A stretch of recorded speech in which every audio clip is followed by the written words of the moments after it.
السلام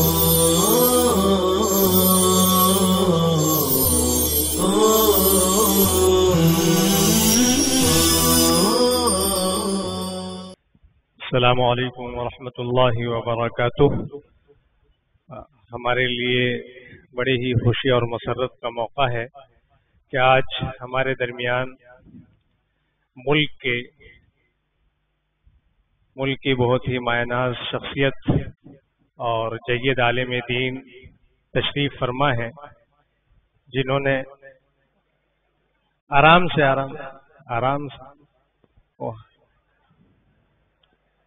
حضرت سے میں درخواست کروں گا کہ حضرت کرسی پہ آ جائیں۔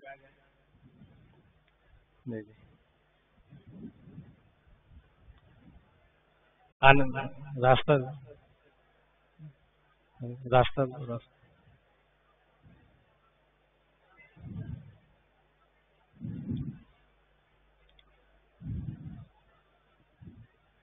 اور سب سے بڑی خوشی کی بات یہ ہے کہ حضرت مادر علمی بھی وہی ہے جو ہمارے مادر علمی ہیں۔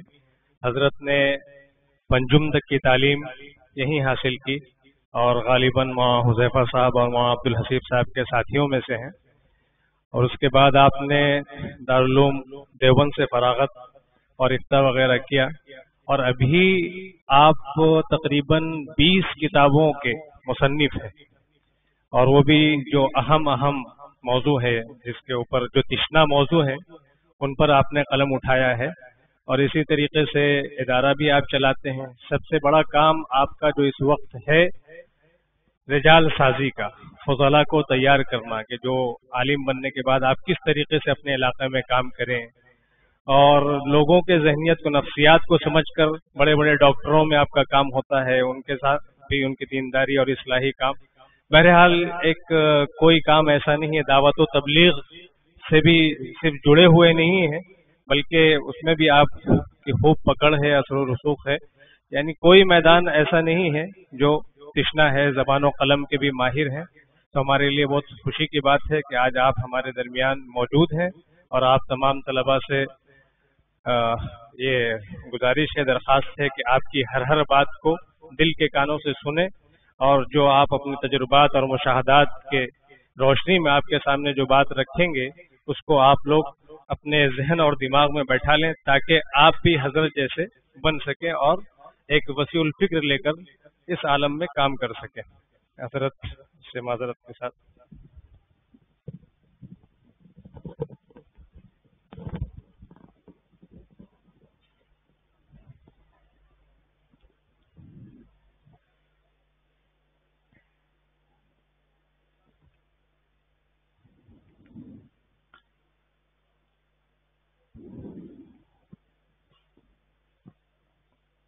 الحمد لله رب العالمين، والصلاة والسلام على النبي الكريم وعلى آله وأصحابه أجمعين۔ الحمد لله الذي هدانا لهذا وما كنا لنهتدي لولا أن هدانا الله۔ اللهم صل على محمد وعلى آل محمد وبارك وسلم۔ فقد قال رسول الله صلى الله عليه وسلم في جوامع الكلم: إن أعمى العمى الضلالة بعد الهدى، أو كما قال رسول الله صلى الله عليه وسلم۔ میرے عزیزوں اور قابل احترام بزرگوں، اوصیکم ونفسی اولا بتقوی اللہ۔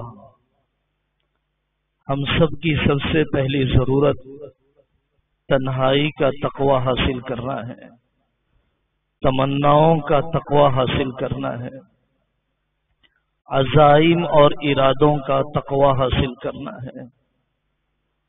انسان اس چہرے کو بہت سنوارتا ہے جس کو دنیا دیکھتی ہے، اس دل کو نہیں بنانا چاہتا ہے جس کو اللہ دیکھتے ہیں۔ ابن قیم جوزی رحمت اللہ علیہ کا ملفوظ ہے: لا تنظروا الى صغر الذنوب ولكن انظروا الى عظمت من تعصی۔ یہ مت دیکھ کہ گناہ چھوٹا ہے یا بڑا ہے، یہ دیکھ کے کس کی نافرمانی کر رہا ہے۔ صوفیاء نے لکھا کہ لا صغیرۃ مع الاصرار ولا کبیرۃ مع الاستغفار، چھوٹا گناہ بھی بار بار کرنے سے بڑا ہو جاتا ہے اور بڑا گناہ استغفار کرنے سے چھوٹا ہو جاتا ہے۔ گناہ کا ہلکا پن آدمی سے گناہ کرواتا ہے، گناہ سے آدمی اللہ سے دور ہو جاتا ہے۔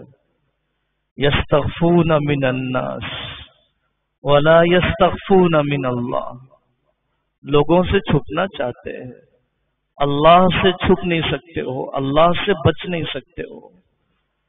ابن عباس رضی اللہ عنہ فرماتے ہیں جو تنہائی میں گناہ کر رہا ہے اور ڈرتا ہے کہ کہیں پردہ نہ اٹھ جائے، کہیں کھڑکی سے کسی کی نظر نہ پڑ جائے، اس نے اس تنہائی کے گناہ سے بڑا گناہ یہ کیا کہ اللہ کے غیر سے ڈر رہا ہے۔ اس تنہائی کے گناہ سے بڑا گناہ اس نے یہ کیا کہ وہ اللہ کے غیر سے ڈر رہا ہے۔ حضرت تھانوی رحمت اللہ علیہ فرماتے ہیں گناہ کی مثال خارش اور کھجلی کی طرح ہے، آدمی جتنا کرتا ہے اتنا زخم گہرا ہوتا ہے، جتنا زخم گہرا ہوتا ہے اتنا لا علاج ہوتے چلے جاتا ہے۔ گناہ میں لت پت ہو جانا، رسیا جانا، لت لگا لینا آدمی کے اسی گناہ پر موت کا ذریعہ بنتا ہے۔ وَأَحَاطَتْ بِهِ خَطِيئَتُهُ اتق المحارم تکن اعبد الناس، بڑے عالم بننے سے آدمی تقوی والا نہیں بن جاتا، بڑی کتابیں لکھنے سے آدمی تقوی والا نہیں بن جاتا، گھنٹوں کے مراقبے سے آدمی تقوی والا نہیں بن جاتا، گناہ بچنے سے، گناہ کرنے سے بچنے پر آدمی تقوی والا بنتا ہے۔ اتق المحارم تکن اعبد الناس، اللہ کو ناراض کرنے والی چیزوں سے بچ جاؤ، سب سے زیادہ اللہ تعالی کی عبادت کرنے والا بن جائے گا۔ لا تحقرن صغیرۃ فإن الجبال من الحصى، صوفیاء نے لکھا ہے کسی گناہ کو چھوٹا نہ سمجھ، پہاڑ بھی ذروں سے ہی تیار ہوتا ہے۔ گناہ کرتے کرتے جسم کا وہ حصہ جو عورت مغلظہ میں ہے، جسم کا وہ حصہ جس کا ستر فرض اور واجب ہے، جسم کے وہ حصے جس کے بارے میں اولیاء یہ فرماتے ہیں کہ میں آسمان سے زمین پر پھینک دیا جاؤں، یہ آسان ہے میرے لیے کہ میری نگاہ کسی کے ستر پر پڑ جائے۔ مسجد کی چہار دیواری میں تقوی کا امتحان نہیں ہے، سڑکوں پر تنہائیوں میں تقوی کا امتحان ہے۔ گناہ کا موقع آنے پر گناہ سے بچنا، یہ اصل تقوی کی علامت اور اس کا کمال ہے۔ مولانا روم رحمت اللہ علیہ فرماتے ہیں کہ ایک اژدہا سردی کے موسم میں ٹھٹر کر سکڑ کر نیم مردہ پڑا رہ گیا، اور اس کے بعد جو شعبدہ باز تھا، اس کے ساتھ جو کرتب باز تھا، اس کے ساتھ جو سرکس کا کھیل دکھانے والا تھا، اس کو پھینکنے لگا، ڈالنے لگا، جسم سے لپیٹنے لگا۔ تھوڑی دیر کے بعد جب دھوپ نکلی، تپش لگی، حرارت ہوئی، جان میں جان آئی، اس اژدہے کے پھنکارنا شروع کیا۔ پہلے شعبدہ باز بھاگ گیا، پہلے کرتب باز بھاگ گیا۔ ایسے ہی نفس تو دین کے ماحول میں سکڑ کر رہتا ہے۔ جب آدمی گھر پر جائے، جب آدمی دینی ماحول سے باہر جائے، رمضان ختم ہو جائے، حج کی تکمیل ہو جائے، تو پھر اس وقت آدمی کے نفس کو جب گناہ کے ماحول کی گندگی لگتی ہے، حرارت لگتی ہے، تو نیم مردہ اژدہا جیسے جان پڑ جاتی ہے، ویسے نفس کے اندر بھی حرکت آ جاتی ہے، پھر آدمی گناہ کی طرف قدم اٹھاتا ہے۔ بہت کمزور ہے وہ جو اپنی خواہش کے سامنے جھک جاتا ہے، بہت کمزور ہے وہ جو اپنے نفس کی مکاریوں سازشوں کے سامنے اپنی ناکامی کا اعتراف کر لیتا ہے۔ اللہ نے دینی علوم میں داخلہ دے دیا، کہیں ایسا نہ ہو کہ ہمارے گناہ داخلے کو ختم کرنے کا ذریعہ بن جائے۔ اللہ تعالیٰ نے شاید ماں باپ کی دعائیں، اساتذہ کی تڑپ، بھائیوں کی قربانیاں، محلے والوں کی ہمت افزائی، محسنوں کا حسن زن ہمارے مدرسے میں داخلے کا ذریعہ بن گیا۔ اگر میں نے اور آپ نے ایسے گناہ کیے جو اللہ کو ناراض کرنے والے ہیں تو پھر داخلہ ختم بھی ہو جاتا ہے، استحقاق ختم ہو جاتا ہے۔ جب آدمی اپنے اندر وہ اوصاف پیدا کرنا نہیں چاہتا ہے جو اس علم کے میدان میں آدمی کے لیے مطلوب ہے، ضروری ہے۔ نیکی کے ماحول میں نیکی نہیں کر سکا، گناہ کے ماحول میں کیسے نیکی کرے گا؟ نماز کی طرف دعوت دیے جانے والے ماحول میں نماز نہیں پڑھ سکا جی جان سے، تو نماز سے روکنے والے ماحول میں نماز کیسے پڑھ سکے گا؟ یہ بہت بڑا دھوکہ ہے۔ بڑے ہونے کے بعد بزرگ بنیں گے، ابھی سے بزرگ بننے کی کیا ضرورت ہے؟ بننے کے زمانے میں جو چیز بگڑتی ہے، بننے کی جگہ پر جو چیز بگڑتی ہے، اس کے بگاڑ کی آسانی سے اصلاح نہیں کی جا سکتی ہے۔ پلاسٹک کے ڈبے جہاں بنتے ہیں وہاں صحیح نہ بنے، لوہے کے کیلے جہاں بنتے ہیں وہاں اگر صحیح نہ بنے تو پھر باہر بازار میں آنے کے بعد ان کو سیدھا کرنا اور اس کی بناوٹ کو درست کرنا کوئی آسان کام نہیں ہے۔ بننے کی جگہ پر بگڑنے والا پھر بننے میں بہت لمبا وقت لے لے گا۔ گٹھی میں آ جاتے ہیں وہ گناہ جو آدمی بننے کے زمانے میں کرتا ہے۔ تو میرے عزیزو، یہ سب سے پہلی بات ہے، اوصیکم ونفسی اولا بتقوی اللہ۔ تقوی جہنمی آ کر کہیں گے آپ ہی نے تو نصیحت کی تھی، جنتی آ کر کہیں گے جہنمی بے عملوں سے کہ آپ ہی نے تو نصیحت کی تھی، میں نے نصیحت کی تھی عمل نہیں کیا۔ وہ آدمی جو ہتھیار رکھتا ہے لیکن اپنی حفاظت کے لیے استعمال نہیں کرتا ہے، دوائی رکھتا ہے اپنے علاج کے لیے استعمال نہیں کرتا ہے، کتنا بد نصیب ہے، کتنی بربادی کی طرف جا رہا ہے۔ آقا صلی اللہ علیہ وسلم کا فرمان ہے جوامع الکلیم میں، ان اعمی العمی الضلالۃ بعد الہدی۔ سب سے بڑا اندھا پن یہ ہے، سب سے بڑا اندھا پن یہ ہے کہ آدمی ہدایت کے بعد گمراہی میں پڑ جائے، ہدایت کے بعد گمراہی میں پڑ جائے۔ گناہ اپنا اثر دکھائے بغیر نہیں رہے گا، صحت تباہ ہوگی، وقت ضائع ہوگا، حوصلے پست ہو جائیں گے، نا امید ہو جائے گا اپنے مستقبل سے، لوگ بدظن ہو جائیں گے۔ گناہ کی بدبو چھپتی نہیں ہے، ظاہر ہو کر رہتی ہے۔ پہاڑ کی ٹوہ میں گناہ کرے گا، اللہ اس کے بارے میں دلوں میں نفرت میں ڈال دیں گے۔ غاروں کے اندر نیکی کرے گا، اللہ اس کی مقبولیت مخلوق کے دل میں ڈال دیں گے۔ نظام اللہ سے چلتا ہے، مخلوق سے ڈرنے کا کیا فائدہ جس کے ہاتھ میں کچھ نہیں ہے۔ میرا آپ کا معاملہ اپنے اللہ سے صحیح ہو جائے۔ مدینہ پاک حضرت محمد صلی اللہ علیہ وسلم آتے ہوئے آپ نے جو خطبہ دیا تھا اس کا ایک جملہ تقریباً ان الفاظ میں یہ تھا، من اصلح ما بینہ وبین اللہ اصلح اللہ ما بینہ وبین خلقہ۔ جو اپنے اور اللہ کے درمیان معاملہ صحیح کر لے گا، اللہ اس کے اور بندوں کے درمیان کے معاملے کو صحیح کر دیں گے۔ اور جس کا معاملہ اپنے اللہ سے بگڑ چکا ہے وہ اپنے معاملے کو مخلوق سے سدھار کر کیا کرے گا؟ کمیٹی نے نہیں نکالا، میرے گناہوں نے نکالا۔ لوگ ناقدرے نہیں ہیں، میرے گناہوں نے مجھے مردود کر دیا، دین کی خدمت کا حق باقی رہنے نہ دیا۔ دوسری بات میرے عزیزوں جو اس موقع پر عرض کرنا ہے، روایتی عالم بننا نہیں ہے، انقلابی عالم بننا ہے۔ رواجی عالم بننا نہیں ہے، بافیض عالم بننا ہے۔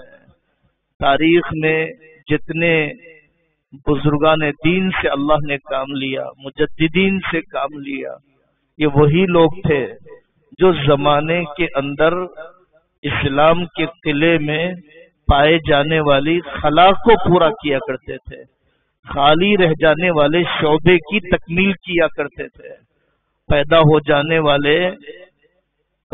جانے والے ایسے بگاڑ کو کہ جس کی اصلاح عام طور پہ نہ ہو رہی ہو، اس کی اصلاح کے لیے جتن کیا کرتے تھے۔ حضرت امام ابو حنیفہ رحمت اللہ علیہ کمفرٹ زون میں رہ سکتے تھے، راحت کی زندگی گزار سکتے تھے، اپنی بیوی، اپنے بچے، اپنا ذاتی مکان، اپنے معاشی حوصلہ مندیاں، اپنی گاڑی، اپنے کپڑے۔ حضرت امام ابو حنیفہ رحمت اللہ علیہ اتنے چھوٹے مقاصد کے لیے جینے والے نہیں تھے۔ حکومت وقت نے ایسے کوڑے لگائے کہ بے ہوش ہو جاتے تھے۔ یہ کن مسائل کی وجہ سے تھا؟ اگر رواجی مولوی ہوتا، تنخواہ کا غلام ہوتا، بندے حرص و ہوس ہوتا، اسے کیا ضرورت تھی حکومتوں سے مقابلے کی؟ حضرت امام مالک رحمت اللہ علیہ مدینہ پاک کی گلیوں میں گدھے پر بٹھا کر نہایت ذلت کے ساتھ گلیوں میں گھمایا جاتا اور ان سے کہا جاتا کہ آپ کہہ دیجئے کہ جبرن بھی جو طلاق دی جاتی ہے واقع ہو جاتی ہے، جبرن بھی جو بیعت لی جاتی ہے وہ واقع ہو جاتی ہے۔ حضرت امام مالک رحمت اللہ علیہ سے وقت کی حکومت اپنا الو سیدھا کرنا چاہتی تھی۔ حضرت امام مالک رحمت اللہ علیہ نے مدینہ کی گلیوں میں اس ذلت کے گھرے ہوئے ماحول میں کہا، سن لو، جو مجھے جانتے ہیں جان لو، جو مجھے نہیں جانتے ہیں تو سنو، میں مالک بن انس ہوں اور میں تم سے کہتا ہوں طلاق المکرہ لیس بشیء، جبرن جو طلاق دلوائی جائے گی واقع نہیں ہوگی، جبرن جو بیعت حکومت نے لی ہے وہ بیعت قابل قبول نہیں ہے، قابل عمل نہیں ہے، وہ کوئی اہمیت نہیں رکھتی ہے، اس کا وزن نہیں ہے، ازرو شرع ہمارے ذمے میں کوئی اس کا بوجھ نہیں رہے گا۔ حضرت امام مالک رحمت اللہ علیہ دکھنے کو بہت سادہ مسئلہ ہے، لیکن حضرت امام مالک رحمت اللہ علیہ کی دور رس نگاہوں نے، عاقبت اندیش طبیعت نے احساس کیا کہ اصل بادشاہ تیر کیا چلانا چاہتا ہے۔ زمانے سے واقفیت اور حکومتوں کے رجحانات و میلانات پر گہری نظر، کیا ضرورت تھی حضرت امام احمد بن حنبل کو اس قدر مسئلہ خلق قرآن میں، اس قدر ابتلا اور آزمائش کے ہوش اڑ جائے، کپڑے پھٹ جائے، کبھی آدمی کا ازار بند کھلنے کا موقع آ جائے اور زنجیروں میں جکڑا ہوا اور نہایت ذلت کے ساتھ گلیوں میں لے جایا جائے۔ اور اتنا ہی نہیں، آپ نے مختارات میں پڑھا ہوگا، مختارات میں حضرت امام احمد بن حنبل کے اس وسعت ظرفی کا عجیب واقعہ، جب کمر میں درد رہتا، شاگرد سے کہا کہ مجھے درد رہتا ہے، تو اس نے جا کر جلاد سے پوچھا، جیل میں ایک بڑے میاں آئے تھے، بڑی صعوبتوں کو جھیلا تھا، کیا کیا تم نے ان کے ساتھ؟ جلاد نے کہا کہ چمڑی پھٹ گئی تھی تو مردہ چمڑی میں نے اندر ہی چھوڑ کر سی دیا تھا۔ تو تب شاگرد کو پتا چلا کہ چمڑی اندر مردہ رہ گئی ہے، اس کی تکلیف ہے۔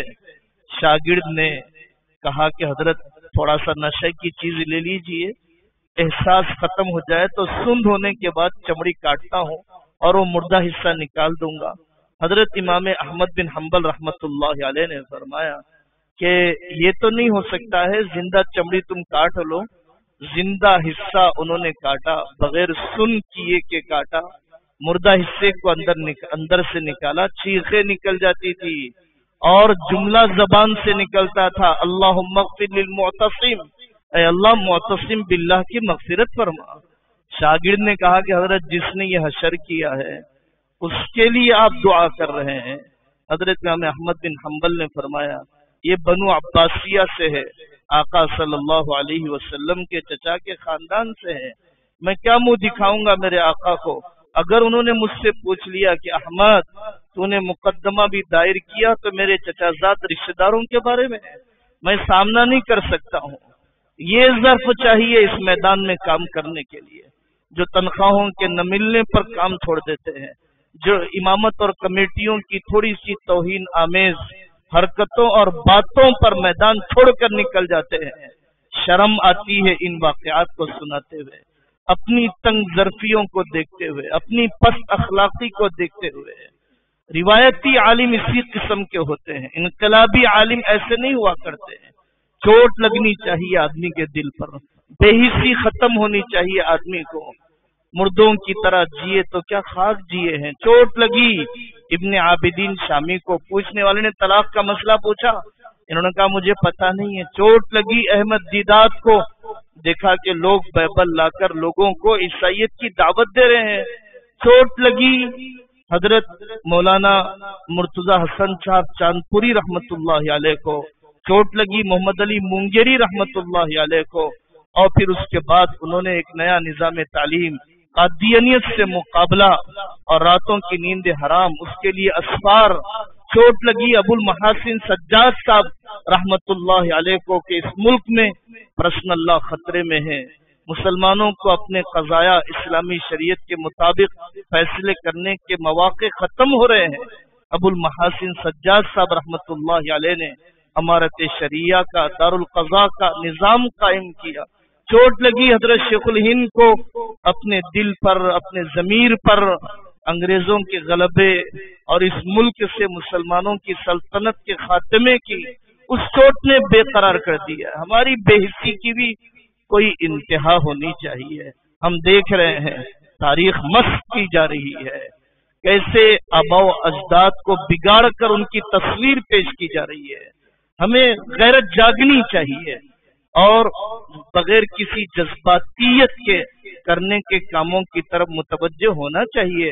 امی جان حضرت عائشہ رضی اللہ عنہا پر انگلی اٹھائی جائے، حلال اور طلاق پر اعتراض کیا جائے، حرامی بچوں کو اس ملک کے اندر میراث کا حصہ دے دیا جائے، ہم جس پرستی کی اجازت دی جائے اور پردے پر انگلی اٹھائی جاتی ہو، ننگے رہنے والے سادھوؤں کے لیے کوئی سوال نہ ہو، برقع پہننے والی بیٹیوں پر انگلی اٹھائی جاتی ہو، اس حماقت پر ہمیں عقل و نقل کی روشنی میں شریعت کی برتری اور شرعی نظام کا عقل و نقل کی روشنی میں آسمانی اور اللہ کا بنایا ہوا قانون فطرت کے مطابق انسانوں کے لیے واحد نجات دہندہ وسائل نہیں عزائم چاہیے، اسباب نہیں اونچے خواب چاہیے۔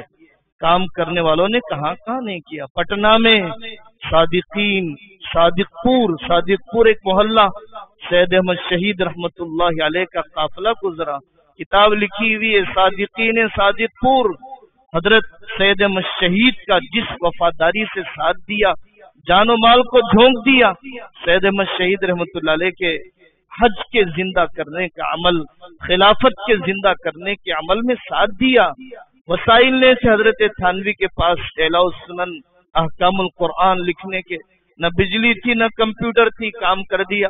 حضرت علی میاں کے پاس کوئی سڑکیں بنی ہوئی نہیں تھی، اور اعظم گڑھ کے گاؤں مبارک پور کے اندر بڑے بڑے محدث، جہاں پر آج بھی ترقی یافتہ تمدنی زمانے کے زیادہ وسائل نہ ہوں، کیسے ان کے حوصلے بلند تھے، کیسے ان کے خواب اونچے تھے، کتنے بڑے کام انہوں نے اپنی زندگیوں کے اندر کر دیے۔ بڑا مجمع نہیں چاہیے، بڑے مدرسے نہیں چاہیے، چھوٹے چھوٹے علاقے، ایسے ایسے علماء گزرے ہیں۔ ہمارے علاقے کے اندر ایک سادہ سیدھا اللہ والا نور اللہ قادری رحمت اللہ علیہ، تیلگو زبان کا بڑا ماہر، کبھی عید گھر پہ نہیں کرتا، عید سے ایک رات پہلے کسی گاؤں میں چلے جاتا، وہاں پر لوگوں کو صدقہ، زکوٰۃ، فطرہ، قربانی کے مسائل سکھاتا، عید کی نماز پڑھاتا، اسلام اور شریعت کی طرف متوجہ کرتا اور واپس آ جاتا۔ قاری صدیق صاحب رحمت اللہ علیہ کے ساتھ ہمارے صوبے کے ایک بزرگ مولانا احمد عبداللہ طیب صاحب دام درکاتہم ایک ہفتہ تھے۔ ایک ہفتے میں 50 گاؤں کا سفر، اور جس گاؤں سے نکلتے ہیں وہ یہ سمجھتا ہے کہ یہ کھانا کھا چکے ہیں، آئندہ جا کر کھا لیں گے. جس گاؤں میں آ رہے ہیں وہ یہ سمجھتا ہے کہ کھا کر آئے ہیں. 50 گاؤں کا سفر ایک ایک علاقے کے اندر. ایم پی کے علاقے میں حضرت شیخ الاسلام حسین احمد مدنی رحمت اللہ علیہ کے ایک معناز خلیفہ آسام میں گزرے ہیں، علامہ باسکندی رحمت اللہ علیہ. انہوں نے اپنے ایک شاگرد سے کہہ رکھا تھا مجھے آسام کے ایک گاؤں میں لے جانا، اگر تو مجھے کسی گاؤں میں نہیں لے جاتا ہے تو قیامت کے دن میں تیرا دامن پکڑوں گا کہ تو نے مجھے اس دیہات کے اندر کیوں نہیں پہنچایا ہے. ایسے اکابر کی محنتوں کے اندر تسلسل اور ایسے گمنامی میں کام کرنے کے جذبے، اپنے اکابر سے رابطہ اور کام کرنے کے ضابطوں سے ہی کام ہوتا ہے. سال کی ابتدا ہے، اکابر کی سوانح عمریاں پڑھیے، سال کی ابتدا ہے. گندے تعلقات اور گندی دوستیوں سے اپنے آپ کو باز رکھیے. عمر ضائع ہو جائے گی، وقت برباد ہو جائے گا اور پھر یہ وقت جوانی کا واپس نہیں آ سکتا. کتنے جنازے ہمارے ہم عمر دوستوں کے کورونا میں اڑ گئے. اللہ تبارک و تعالی نے مجھے اور آپ کو نئی زندگی عطا فرمائی. فطوبى لمن طال عمره وحسن عمله. مبارکبادی کے قابل ہے وہ بندہ کہ جس کی عمر میں بھی اضافہ ہو، عمل میں بھی اضافہ ہو. کو ضرور وقت نکالنا چاہیے. آدمی اللہ کے سامنے گڑ گڑا ہے، اللہ کے سامنے قبول کروائے. الیاس صاحب رحمت اللہ علیہ سے کہا گیا آپ سے کام لیا جائے گا. بڑے بے قرار ہوئے، اپنے بڑوں کے پاس گئے. میں تو بہت کمزور ہوں، بہت نحیف قسم کا جسم، بیماریاں. کہا گیا کہ کام لیا جائے گا. خواجہ اجمیری سے کہا گیا کام لیا جائے گا. اور آقا صلی اللہ علیہ وسلم کے اشارے پر انہوں نے علاقوں کا رخ کیا. ان کے اشارے پر انہوں نے اپنے مشن اور منصوبے کو طے کیا. روضہ نبوی کے پاس ایک مرتبہ الیاس صاحب رحمت اللہ علیہ خاص کیفیت میں حضرت علیمیہ سے فرماتے ہیں علیمیہ مجھے علامہ اقبال کے کلام سے کام کے اصول کا استنباط کر کے دو. کس قدر وسیع نظر لوگ تھے، کس قدر اپنے کاموں کو ساری تاریخ، ساری سیرت، قرآن و حدیث کے گہرے فہم اور اپنے اشراقی روحی اور تعلق مع اللہ کی بنیاد پر کام کرنے والے لوگ تھے. مایوسی سے نکلیے، بے حسی سے نکلیے. جو لوگ اپنے کام کا مقصد اور ٹارگٹ نہیں طے کریں گے وہ لوگ مایوسی کی طرف جائیں گے، وہ لوگ پس ہمتی کی طرف جائیں گے. حکومتوں کی طرف سے آنے والے بدلتے قوانین اور بگڑتے حالات دیکھتے ہوئے ان کے حوصلے اور پست ہوتے چلے جائیں گے. یاد رکھنا چاہیے خونے 100,000 انجم سے ہوتی ہے سحر پیدا. جب ہزاروں ستارے ڈوب جاتے ہیں، اس کا خون ہو جاتا ہے، تبھی جا کر صبح ہوتی ہے. قربانی دینا پڑتا ہے آئندہ کی نسلوں میں ایمان کو باقی رکھنے کے لیے. قربانی دینا پڑتا ہے ماں کو زچگی اور ڈیلیوری کی تکلیف کو جھیلنا پڑتا ہے نئی نسل کو وجود میں لانے کے لیے. آنکھیں بند کرنے سے طوفان اور زلزلے نہیں رک جایا کرتے ہیں. اپنی ذمہ داریوں سے جی چرانے کی وجہ سے حالات اور بگڑ تو جائیں گے، بننے کی طرف نہیں جائیں گے. اپنے حصے کی ذمہ داری، میں سدھر جاؤں، دنیا کا ایک بگڑا ہوا انسان تو کم ہو جائے گا. میں ایک مکتب کی ذمہ داری سنبھال لوں، ایک گاؤں تو کھڑا ہو جائے گا. ایک عالم دین تو تیار کر لوں، ایک بستی کو کھڑا کر دے گا. ایک مدرسے کے قیام کا، ایک بیت المال کے اجرا کرنے کا، ایک دارالقضاء کے استحکام کا، ایک دینی ماحول کے عصری اسکول کے قائم کرنے کا. مختلف قسم کے میدان ہیں، مختلف قسم کے تقاضے ہیں اور اپنے علاقے کے مشورے ہیں، طبیعت کے رجحان ہیں، اپنی اندرونی صلاحیتیں ہیں، زمانے کی آوازیں ہیں. ان سب کو سامنے رکھتے ہوئے لاہ عمل طے کرنا ہے. کام کرنا طے ہی نہیں کیا ہے تو صلاحیت کیوں بنائے گا؟ جب کوئی میدان منتخب ہی نہیں کیا ہے تو اپنے آپ کو جہد و عمل کا کیسے عادی بنائے گا؟ پڑھنے کے زمانے سے غم ہے اپنے گاؤں کی بے دینی پر، پڑھنے کے زمانے سے غم ہے اپنے خاندان کی بے پردگی اور رسم و رواج کی زندگی پر. پڑھنے کے زمانے سے اپنے اساتذہ سے مشورہ کرتا ہے میرے خاندان میں شرعی پردہ کیسے زندہ ہو جائے، میرے خاندان سے رسوم و رواج کیسے نکل جائے، میرے ماں باپ کی بے دینی، بے نمازی پن اور جہالت کا کیسے علاج ہو جائے، میں قریب کے کس اللہ والے سے جوڑ سکتا ہوں۔ یہ سب کام وہ لوگ کریں گے جنہوں نے کام کا ارادہ کیا، جنہوں نے آئندہ کی کوئی منزل سوچی، جنہوں نے آئندہ کی کوئی سمت طے کی، جنہوں نے منزل ہی طے نہیں کیا ہے، سمت ہی طے نہیں کیا ہے۔